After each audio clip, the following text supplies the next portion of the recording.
एक अत्यंत जुनी संबंध आहेत आणि एक पारिवारिक संबंध आहेत.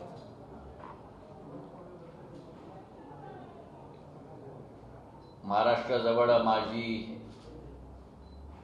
केवळ एक राजनीतिक संबंध नाही, माझी एक माटी आणि धरतीचा संबंध आहेत.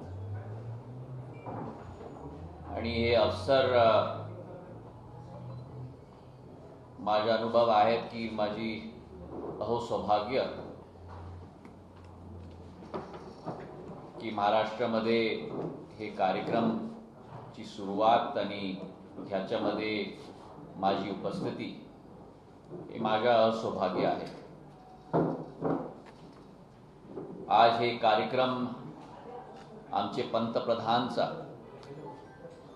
8 वर्षांचा कार्यकाल राष्ट्राला समर्पित, भारत माताला समर्पित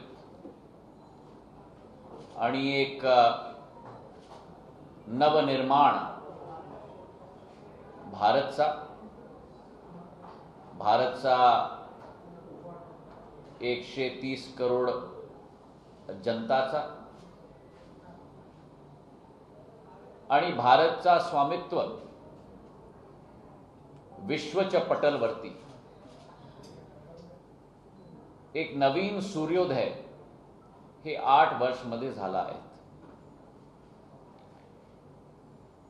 किसी भी देश की इतिहास में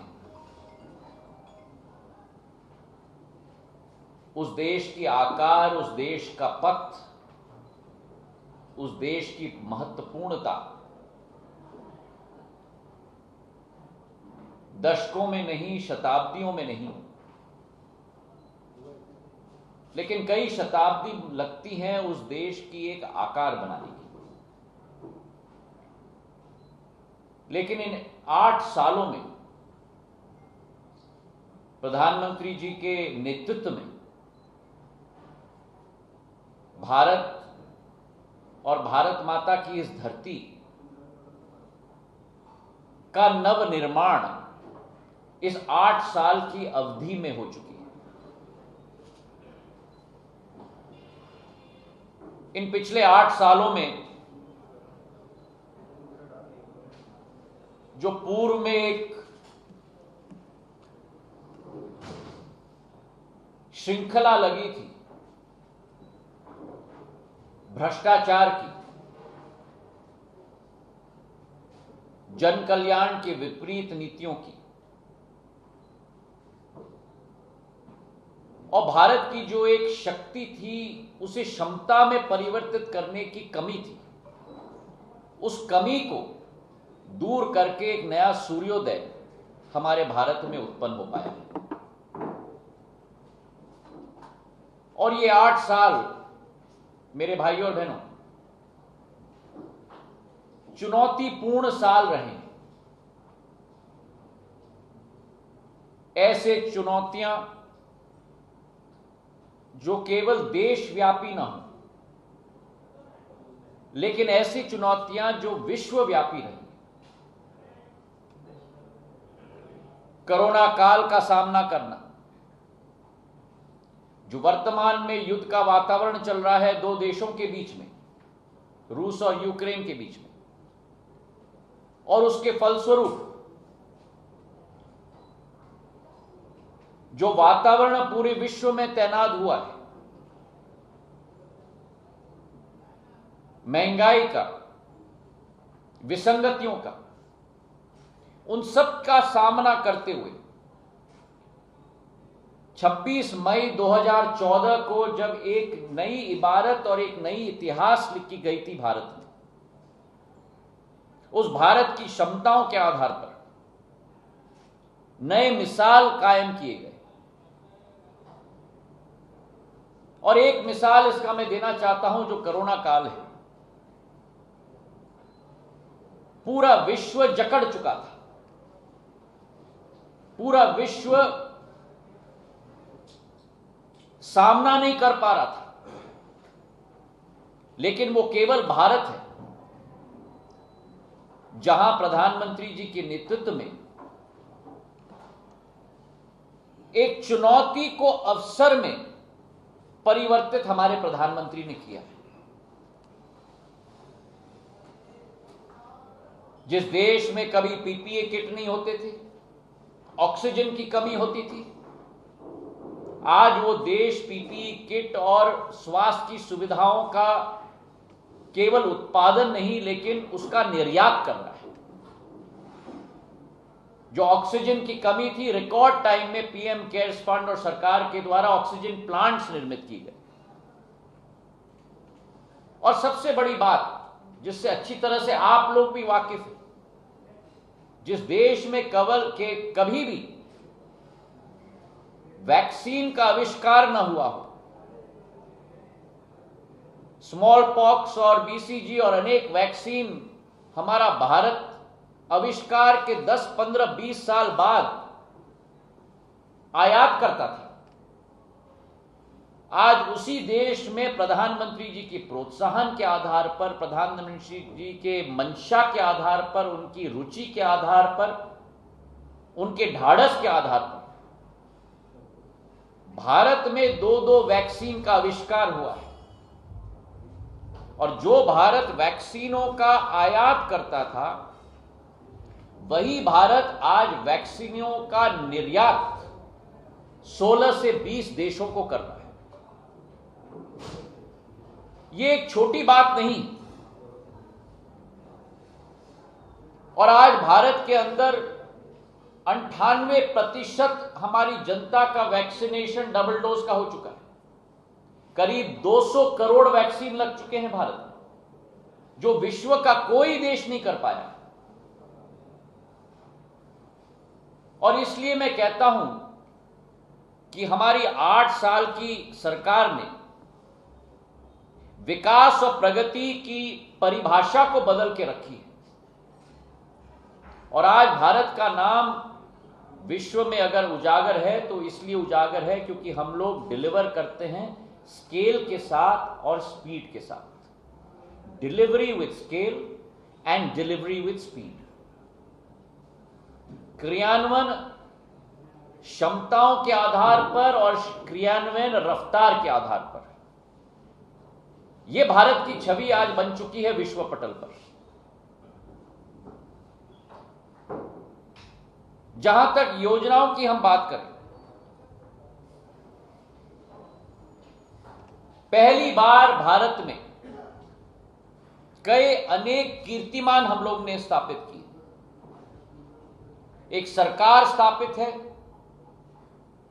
जो पारदर्शिता के आधार पर और पारदर्शिता के साथ जवाबदेही के आधार पर और पारदर्शिता और जवाबदेही के साथ साथ जिम्मेदारी के आधार पर एक त्रिमूर्ति का संगम, पारदर्शिता, जवाबदेही और जिम्मेदारी के आधार पर जो सरकार आगे बढ़ रही है, जो हमारा मूल मंत्र रहा है। और मूल मंत्र रहा है 3 मुद्दों का। मूल मंत्र रहा है जनसेवा का, मूल मंत्र रहा है गरीब कल्याण का और मूल मंत्र रहा है सुशासन का। ये हमारी सरकार का धर्म है। दायित्व केवल प्रधानमंत्री नहीं मानते इसको, प्रधानमंत्री मानते हैं कि यह हमारा धर्म है जो सरकार की एक एक अंग को निभाना होगा। और भारतीय जनता पार्टी के कार्यकर्ता को हमारे राष्ट्रीय अध्यक्ष नड्डा जी के नेतृत्व में एक एक कार्यकर्ता को निभाना होगा। और अगर इस नीति को हम देखें तो पहली बार वित्तीय स्थिति में जो मुद्दों को आउट ऑफ बजट रखा जाता था, पारदर्शिता को पूर्ण रूप से ढोका जाता था, उन सभी मुद्दों को आज बजट का भाग बनाया गया है ताकि एक ट्रांसपेरेंट बजट सिस्टम देश में लागू की गई, ट्रांसपेरेंट फाइनेंशियल सिस्टम देश में लागू की गई। उदाहरण है आपको 4 लाख करोड़ के ऑयल बॉन्ड्स का, जो ऑफ बैलेंस शीट रखी जाती थी। सब्सिडीज जो ऑफ बैलेंस शीट रखी जाती थी, आज वो सभी पारदर्शिता के आधार पर भारत के बैलेंस शीट में जनता के समक्ष रखी जाती है। अगर हम बात करें कि किस तरीके से गरीबों का हक बिचौलियों के द्वारा छीना जाता था, टेक्नोलॉजी को माध्यम बनाकर किस तरीके से डायरेक्ट बेनिफिट ट्रांसफर स्कीम के तहत हर हमारे लाभार्थी के अकाउंट में राशि सीधे पहुंचाई जाएगी। अगर हम बात करें कि हर नीति को, हर नियम को जनता के समक्ष रखकर उसे क्रियान्वयन पहली बार की गई। पहली बार हमारे आउटडेटेड कानून 1800 कानून को पहचाना गया है, 1450 को रद्द किया गया। पहले बार देश में गरीबी की दर 22% से घटाकर 10% तक लाई गई है। 12% की कमी को कम किया गया है। पहली बार कृषि का उत्पादन 255 मिलियन मैट्रिक टन से बढ़ाकर 316 मिलियन मैट्रिक टन का कीर्तिमान स्थापित किया गया। तो हमारी सरकार की कई पहले कीर्तिमान रही और यही हमारी सरकार की का लक्ष्य है, यही हमारी सरकार का संकल्प है। प्रधानमंत्री जी ने अपने पहले संसदीय वक्तव्य में यह संकल्प लिया था कि सरकार अगर बने तो गरीबों के सोचे, सरकार अगर बने तो गरीबों के सुने, और सरकार अगर बने तो गरीबों के लिए जिए। और वही हमारी सरकार का मूल मंत्र रहा है। पिछले 8 सालों में, जैसे मैंने कहा, सेवा, सुशासन और गरीब कल्याण, यही हमारे आधार रहे, यही हमारा मूल्य रहा है। और कुछ आंकड़े आपके समक्ष में पेश करना चाहता हूं। जनधन अकाउंट, हमारे देश में 15 करोड़ जनधन अकाउंट स्थापित हुए हैं, जिसके आधार पर डायरेक्ट बेनिफिट ट्रांसफर स्कीम की राशि सीधे लाभार्थियों के पास में पहुंची। करीब करीब 153 आधार के अकाउंट खुले गए और उस 153 आधार के अकाउंट में करीब करीब 15 करोड़ गरीबों के अकाउंट में राशि सीधी पहुंचाई गई। पिछले 3 वर्षों में करीब करीब 15 लाख करोड़ रुपए 95 करोड़ जनता के लिए उनके खातों में सीधा पहुंचाया गया है। और उसी के साथ साथ अगर सामाजिक स्तर पर हम देखें तो जिस देश में खुले शौच करने की आदत थी, स्वच्छ भारत के नियम के अनुसार आज 36 के 36 राज्य और यूनियन टेरिटरीज में पूर्ण रूप से शौचालय निर्मित किए चुके हैं। आज देश के अंदर महामारी के समय में हम देखें तो अन्न का भंडार गरीबों के लिए सुलभ तरीके से खोला गया है। 3.5 लाख करोड़ का अन्न 80 करोड़ हमारे गरीब जनता के सीधे सीधे उनके घर तक पहुंचाया गया। ये कोई मामूली बात नहीं है।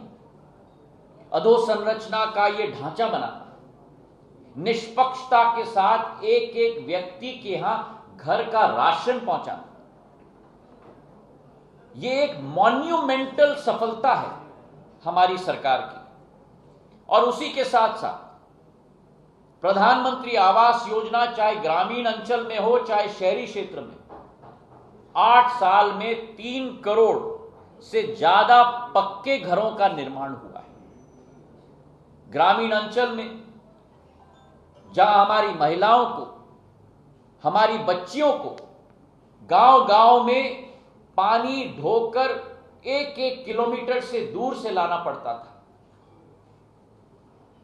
हर घर नल की योजना के आधार पर करीब 6 करोड़ 29 लाख लोगों तक नल जल की योजना पहुंचाई गई है और इस साल के बजट में अकेले 60,000 करोड़ का प्रावधान किया गया है ताकि हर घर तक नल पहुंचाने का लक्ष्य की पूर्ति हम लोग कर पाए। हमारे घरों में, ग्रामीण अंचल में हमारी महिलाओं को पिछले 75 वर्षों में फूंक फूंक कर चूल्हा चलाना पड़ता था। वो धुआं उनके फेफड़ों में धंस जाता था। और प्रधानमंत्री उज्ज्वला योजना के तहत करीब 8 करोड़ महिलाओं को पहली बार देश के इतिहास में मुफ्त में गैस कनेक्शन पहुंचाया गया है। स्वास्थ्य लाभ हुआ है, घरों में आधुनिक यंत्र पहुंचाए गए हैं जिसके आधार पर महिलाओं के जीवन को भी सुलभ बनाया गया है। इसी के साथ साथ अगर हम किसानों की बात करें, जहां एक तरफ 19,000 हमारे गांव में इतिहास में पहली बार बिजली पहुंचाई गई, तो वहीं किसान की आय को दुगने करने के लक्ष्य के आधार पर प्रधानमंत्री किसान योजना के आधार पर 11 करोड़ किसानों के खातों में 21,000 करोड़ रुपए, एक पैसा भी यहां से वहां नहीं, सीधे उनके खाते में, कोई बिचौली नहीं, कोई मध्यस्थ करने का एजेंसी या व्यक्ति नहीं, सीधे उनके खाते में 21,000 करोड़ रुपए पहुंचाए गए। 60 लाख हेक्टेयर की सिंचाई हमारे देश में हुई और उसी के साथ साथ बीमा राशि के अनुसार 96 लाख किसानों के खाते में 10,000 करोड़ की बीमा राशि पहुंचाई गई। हमारी विचारधारा है कि किसान हमारे देश का नींव है, अन्नदाता हमारे देश का नींव। उन्हें सक्षम बनाना, महिलाओं को सक्षम बनाना, अधोसंरचना हर घर तक पहुंचाना, हर गरीब के सिर पर छत दिलवाना, हर नौजवान को सक्षम करना, ये हमारी सरकार की नींव, हमारी सरकार का संकल्प रहा। और जब मैं नौजवानों की बात करता हूं तो 70% आज देश की जनता 35 वर्ष की आयु से कम है, मतलब करीब 80 करोड़ लोग। अमेरिका की 2.5 गुना आबादी, यूरोप की 1.5 गुना आबादी, और यही देश की सबसे बड़ी असीम शक्ति है। लेकिन यह शक्ति लॉक की गई थी क्योंकि इस शक्ति को साधन उपलब्ध नहीं होता था, और इस शक्ति को साधन उपलब्ध कराने के लिए, चाहे स्टार्टअप इंडिया की बात करें, हमारे नौजवानों को आविष्कार के करीब लाने की बात करें, उन्हें फाइनेंस उपलब्ध कराने की बात करें, यह सब संभव हुआ है मार्केट से कनेक्ट करने की बात करें, मार्केट को उनके पास ले जाने की बात करें। यह सब प्रधानमंत्री जी और भारतीय जनता पार्टी की सरकार के द्वारा संभव हो पाया। और आज इसलिए देश में स्टार्टअप इंडिया के जरिए 100 से ज्यादा यूनिकॉर्न आज उपलब्ध हो पाए, जिनकी वैल्यूएशन 25 लाख करोड़ से ज्यादा है। तो हमारी युवा शक्ति को आज एक इंद्रधनुष के रूप में विश्व पटल पर उजागर किया गया है।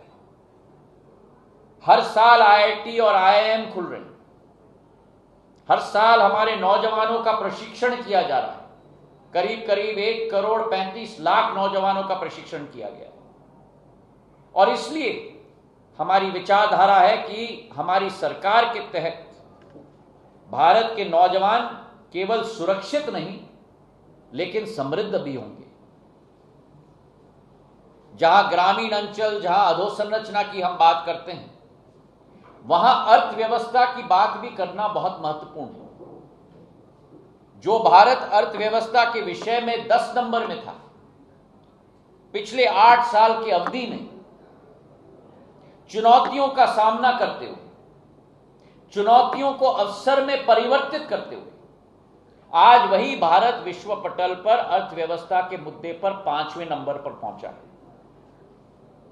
8.2% हमारी ग्रोथ रेट रही है। हमने चीन को पीछे छोड़ दिया, हमने अमेरिका और यूरोप को पीछे छोड़ दिया।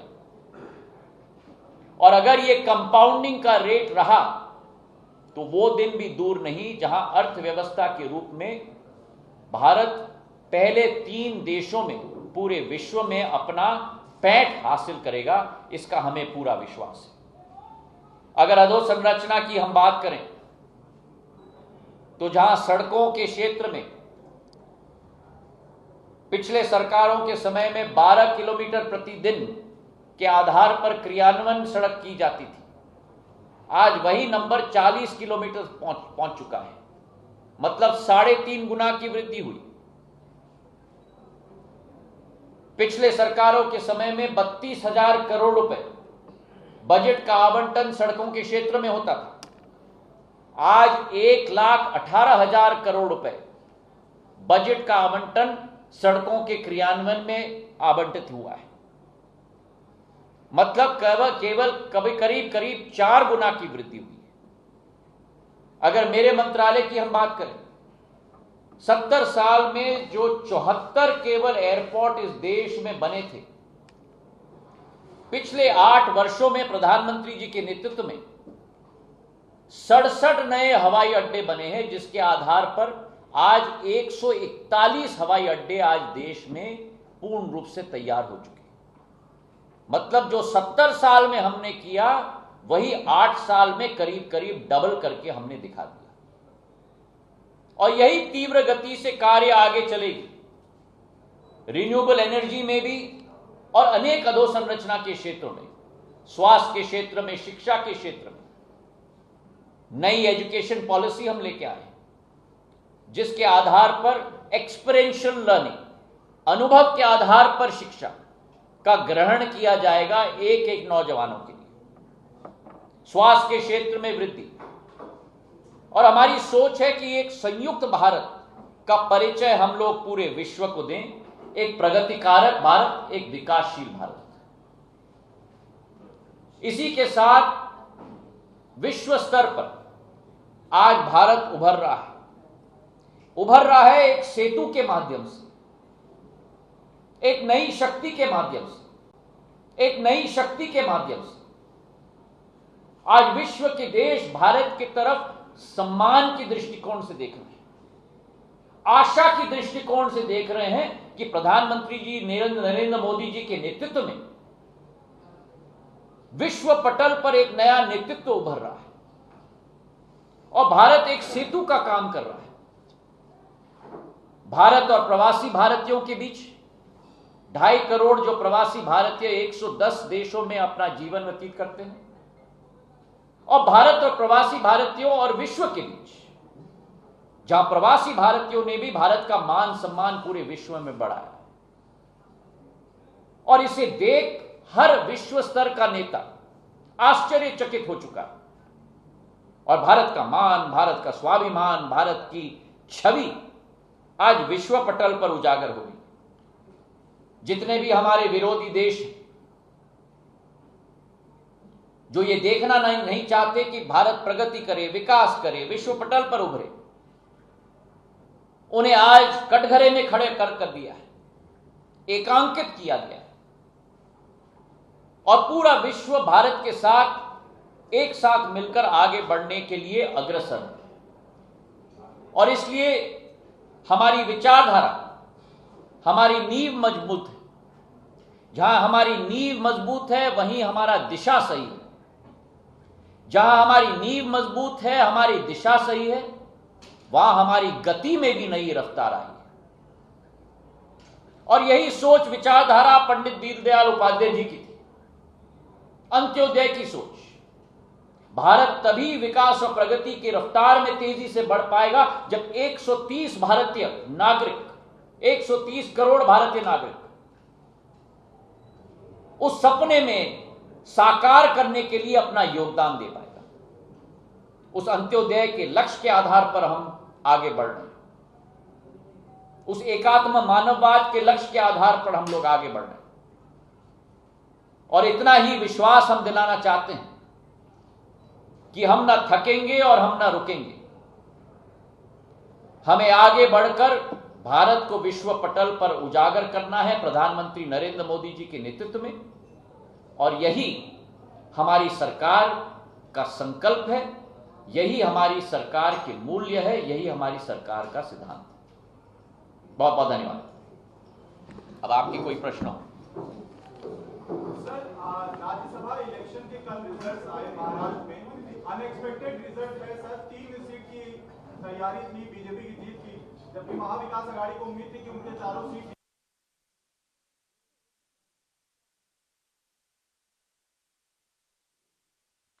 तो इतना ही कहना चाहता हूं कि जिस सरकार ने वो 3 मूल्य अपनाए हैं, SSG, सेवा, सुशासन का और गरीब कल्याण का। और यह भी मैं आपको कहना चाहता हूं कि एक है लक्ष्य निर्धारित करना, एक है संकल्प लेना, लेकिन उससे सफलता प्राप्त नहीं होती।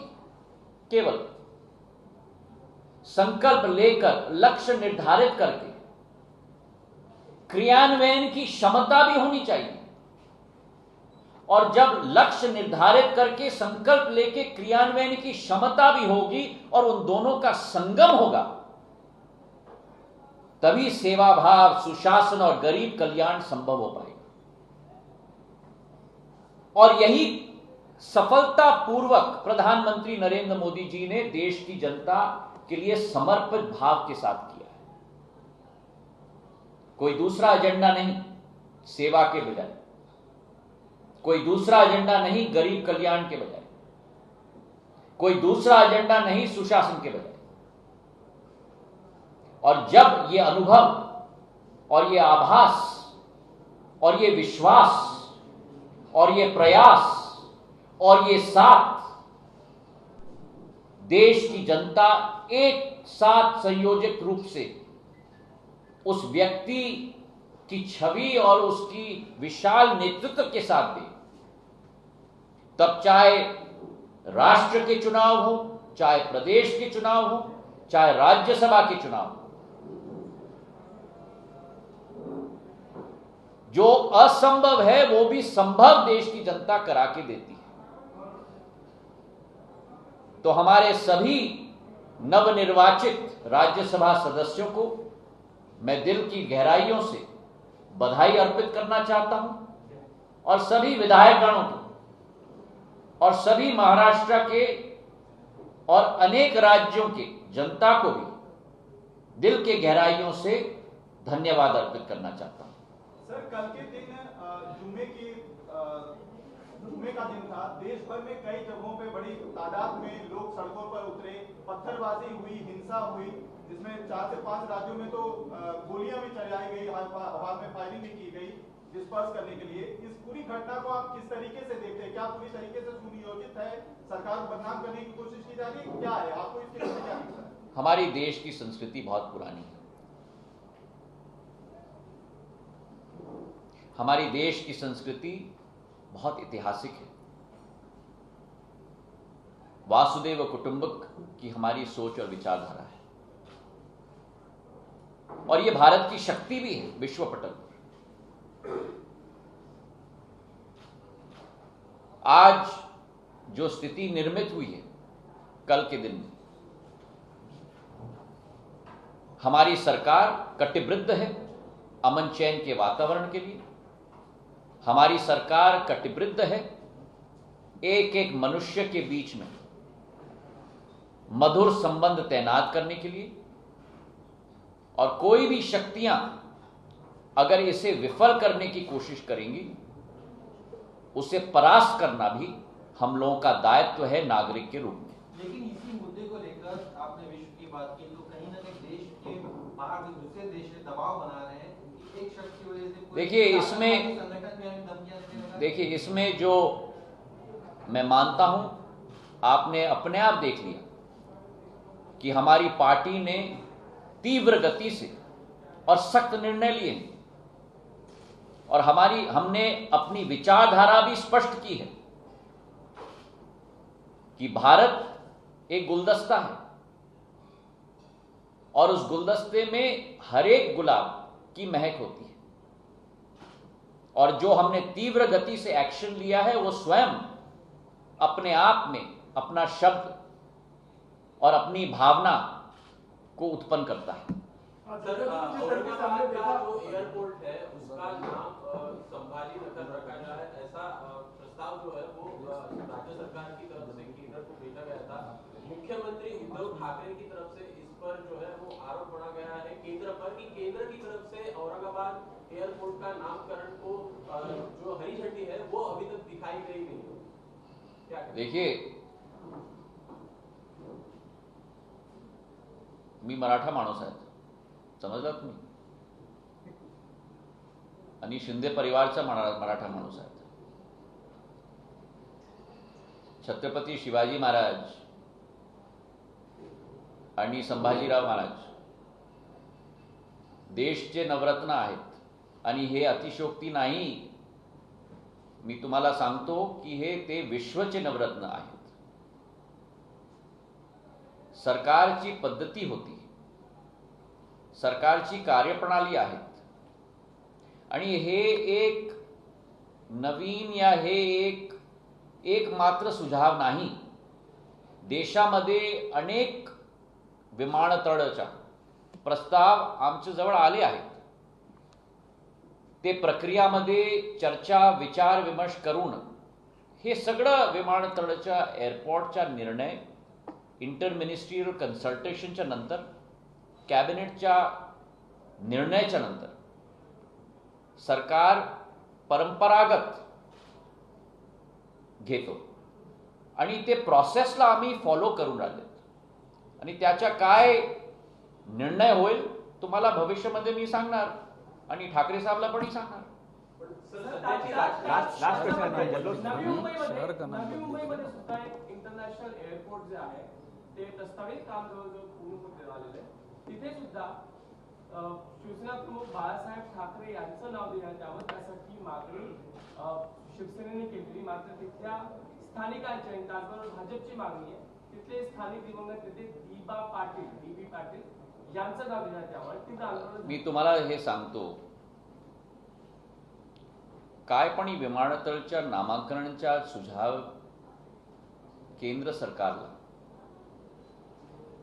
राज्य सरकारच्या जवळ नाही, विधानसभाच्या प्रस्तावावर ते केंद्र सरकार जवळ येणार। ह्याच्यावरती मी टिप्पणी करणार नाही। ते प्रस्ताव विधानसभाचा प्रस्ताव पाहिजे आम्हाला, तो ते प्रोसेसला फॉलो करून प्रस्ताव येणार, त्याच्यावरती आम्ही विचार करणार। आता ते प्रस्ताव माझ्याजवळ तो आला नाही, तो तुम्ही अंग्रेजीमध्ये कहावत आहेत ना, putting the cart before the horse, तो ते नको करा तुम्ही। निर्दलीय लोग आमतौर पर सरकार के साथ जाते हैं राज्यसभा और ऐसे चुनावों में, लेकिन हमने यहाँ देखा कि राजस्थान और हरियाणा में तो ये हुआ, लेकिन महाराष्ट्र में जिन निर्दलियों ने समर्थन किया था सरकार बनने के समय और कुछ छोटे दलों ने जिन्होंने समर्थन किया सरकार बनने के समय, कल वो उनके खिलाफ जाते थे और भाजपा के पक्ष में आते थे, तो क्या संकेत मानते हैं आप? संकेत तुमच्या जवळ आहेत बाबा। जनादेश कुठे जाऊन राहिलाय तुम्हाला माहित आहे। देशामध्ये तुम्ही पहा, राज्यामध्ये पहा, आणि कारण काय? कारण हेच आहे की पंतप्रधान नरेंद्र मोदीजीची सरकार पक्षाची सरकार नाही, हे जनताची सरकार आहे, हे गरीबाची सरकार आहे आणि सामान्य माणूसचे सरकार आहे आणि त्याच्याजवळ देशांच्या एक नागरिक ची भावना रुख भारतीय जनता पार्टी आणि पंतप्रधान जवळ आहेत. फार फार धन्यवाद सगळ्यांचा. नमस्कार, मैं हूं मानक गुप्ता. अगर आपको हमारा ये वीडियो पसंद आया हो तो इसे लाइक और शेयर जरूर करें. और हां, हमें सब्सक्राइब और फॉलो करना ना भूलें ताकि आप देश और दुनिया की कोई खबर मिस ना करें. तो जुड़े रहिए हमारे साथ और देखते रहिए News 24.